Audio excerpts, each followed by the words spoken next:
What's going on, everyone? My name's Justin, and this is Destination Daily. For those of you that are new to the channel, let me fill you in for a moment. So, if you see any other videos, you'll see this gigantic expedition truck. Well, that's Stegs, a project I'm working on to travel through South America and up into Africa. A bit of an endeavor. Now, on that trip, the tools that I bring are going to be crucial to what I create. One of those tools, obviously on the filming side, is a drone. Perspective is everything. Now, I've flown FPV for a while beforehand. Some Cinewhoops, a Catalyst Machine Works 5-inch, some of the faster pieces out there, but they all had the same issues. One, they were hard to carry. They required their own backpack and a whole bunch of other gear to go with them. So when DJI released the Avata and I saw how small it could be, I jumped on it. Well, when I started looking at reviews, I realized everything is, well, they gave it to me for free, but, well, if I'm going to be buying a product, I want someone who actually spent their money on it, someone who can actually give me their opinions on it without it being bought, without them receiving something. Now, before we get into the review, a bit of a mishap happened yesterday. So flying it, and the worst possible thing could happen. At 9% left, the drone will land wherever you're at, and that's exactly what happened. Now, I'm going to cut to the footage because it was a rough day, but we'll get through this together. I'll share with you what happened, kind of go over the good, the bad, and the ugly of what I find on the new DJI Avata.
So this was going to be a video on a review of the DJI Avata. However, at 9%, it will land itself no matter where you are. So you cannot use 100% of the battery. And now I am tracking it on my phone to see if I can go find it in Big Bear. So we'll see how good the GPS is. Luckily, I was pretty close to the ground when I lost signal to the goggles. Just found an area to get into the woods. So we're gonna go back there, see if we can track down the drone. Luckily, there's a little path not too far away from where I recommended I start this hike. So I got Kahlua with me, and we're gonna go and try and find this real quick. Okay, hopefully it's not too far.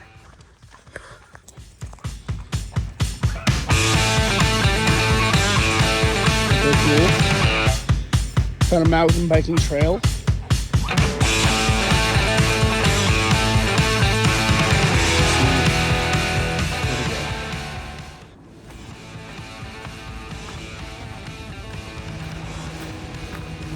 I hear the water planes up above me, circling all over.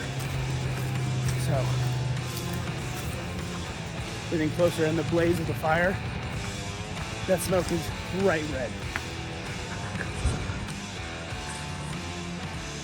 Yeah, in the distance, here comes helicopters.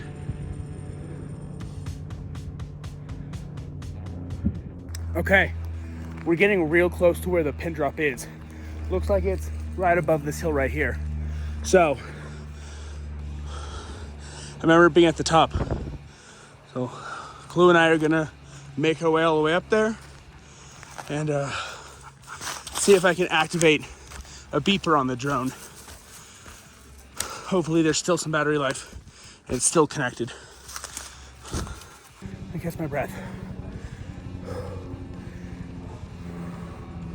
If you've ever driven any sort of FPV drone beforehand, you know the likelihood of actually finding it again, slim to none.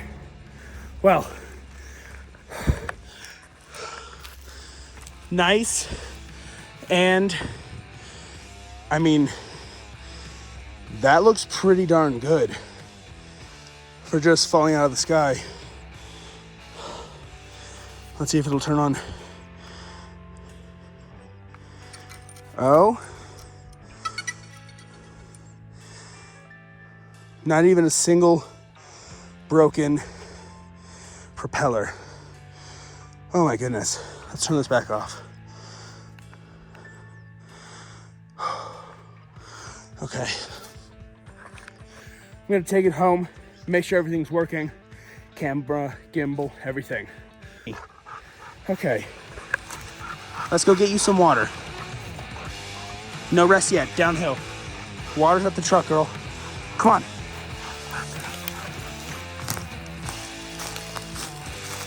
We got it back. I'm not seeing any real damage.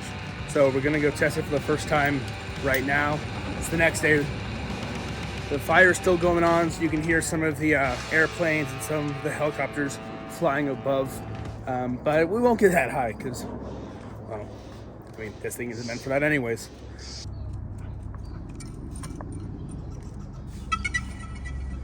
Okay, that all looks good there.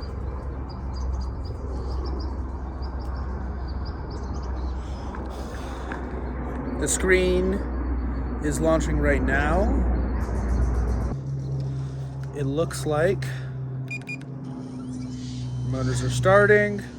No issue so far. Press and hold. Okay. I am right-handed, so this is going to be interesting. Camera works, gimbal works. Oh, we're smooth sailing. Oh, this is amazing.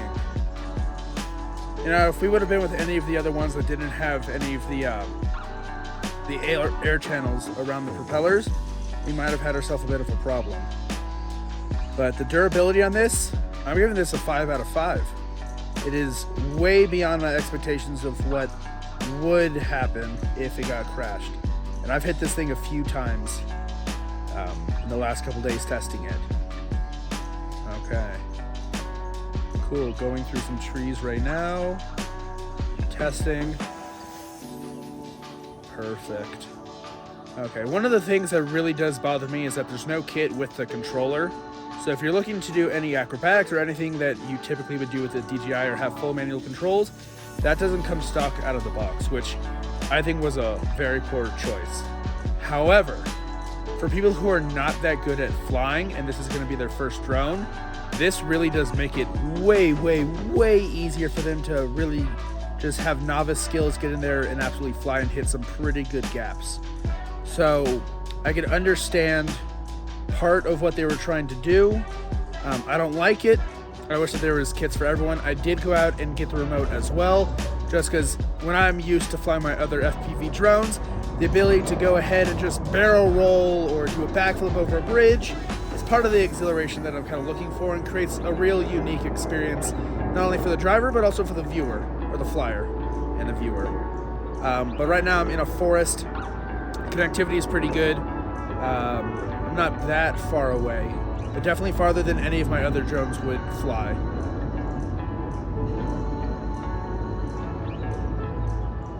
And there's a couple people looking at the drone. So I'm gonna go away from them.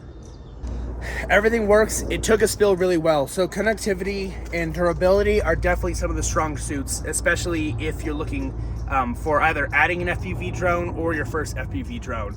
The controller, extremely easy to fly, so it makes it really a cinch and almost like a video game. Surprisingly, having way more fun using that than I expected to. When I first took it out of the box, it kind of feels cheap, kind of doesn't feel like much, but after using it for a little bit of time, very happy with how that is working. Controller, I've never been a big fan of the DJI controller. My Tango 2 is far more comfortable, even though it has a similar layout. So for that, it's still not my favorite thing out there. And battery life, I mean, I've been getting around 14 minutes flying in sport mode, and that's absolutely amazing. Okay, well, this wasn't gonna be part of the video, but we just got evacuation notice. So coming up here to shoot just a simple video turned into an all-out adventure. Packing up really quickly, got my dog. This has nothing to do with the review, but hey, when life gives you lemons, you make something entertaining. So hopefully we don't get caught on the mountain, because right now I think a fair amount of people are evacuating, at least this side of Fox Farm, which is where I'm at. So everyone stay safe. Okay, I got everything important out of the house. I hear the choppers, I hear the planes up ahead. This is a house that my grandparents built in the 80s. They're no longer around, and we keep it exactly how they had it. So it's home. It's how we remember them. I'm hoping next time I'm up here, it's exactly how I remember it as well. I think it's time to get out of here. Okay, let's hope that the mountain isn't too crazy right now. Bye.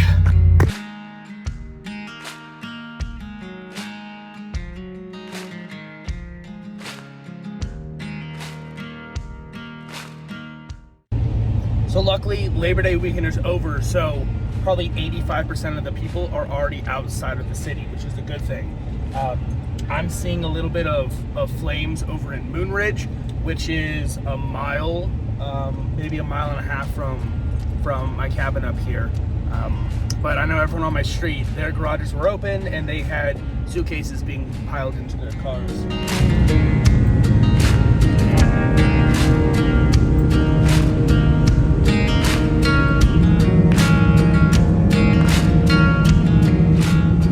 Of an energetic review video than I was expecting to make. I wanted it to be calm, insightful, giving you the good, the bad, and the ugly, but no, instead it became a rescue mission through the mountains and then an evacuation down the mountain. Talk about entertainment. I don't know about you guys, but I'm exhausted. Well, I made it back home. Everybody is safe and sound. As far as I know, the house is still standing. So that was a bit more of an adventure than I was expecting. I wanted to touch on some of the likes and some of the dislikes that I have. First of all, is portability, is size. So right here, for example, I have my usual bag that I'm carrying my Cinewhoop on. This has my goggles, my controller, batteries, some tools, a whole bunch of stuff that goes in here. As you can see, it's not small, which makes it that if I want to bring that specific setup, it's an endeavor. I can't really bring anything else. This is the bag that I've been carrying the Avata in. It's got the motion controller, the camera, 3 batteries, and the goggles, plus some propellers and some tools. This is significantly easier to take around, and that was the biggest draw for me wanting to go ahead and purchase one of these drones. In terms of build quality, we already saw it's taken a couple different spills. Very happy with the tracking, better than any other FPV drone that I'm working with. My biggest complaint so far is just the packages that they come with, how cheap the motion controller is, and then the fact that with everything being USB-C, they're not including anything more than a 1-foot cable, which that's a small gripe to pay in terms of everything else that you're getting. So if you are looking for an FPV drone and you've never had one before, do I recommend this? 100%. It is fantastic. It is a lot easier to fly. For those of you that already build your own drones and have your own setups, I think I'd probably wait to see if the new goggles and new camera system if there's cross compatibility, because I mean, if you've already invested a while into it, then there's no real need. So again, welcome to the channel, Destination Daily. My name's Justin. Have yourself a great day. Deuces, papooses.